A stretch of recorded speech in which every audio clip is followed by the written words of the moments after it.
Welcome to our tutorial on how to adjust row height in Excel. Adjusting row height can help you make your data more readable and visually appealing. Let's get started. As the first method, open your workbook and navigate to the worksheet where you want to adjust the row height. Select the rows you want to adjust. In this example, we'll select rows 3 to 5. Go to the Home tab on the ribbon. In the Cells group, click Format. From the drop-down menu, select Row Height. Enter the desired height for the rows, such as 25, then click OK. As the second method, you can also use your mouse to adjust row height. Select the rows you want to adjust, such as rows 7 to 9. Move your cursor to the boundary between two row numbers until it changes to a double-headed arrow. Click and drag to adjust the row height.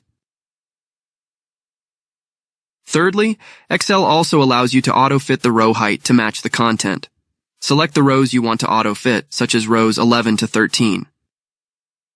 Move your cursor to the boundary between two row numbers until it changes to a double-headed arrow. Double-click to auto-fit the row height to the content. Finally, you can also use the right-click context menu to adjust row height. Select the rows you want to adjust, such as rows 15 to 17. Right-click on the selected rows. From the context menu, select Row Height. Enter the desired height for the rows, such as 20, then click OK.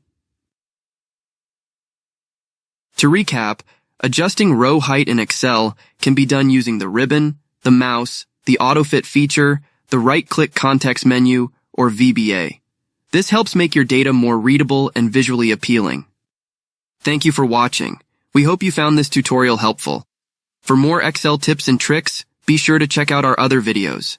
Don't forget to like, share, and subscribe Excel Tutor. See you next time.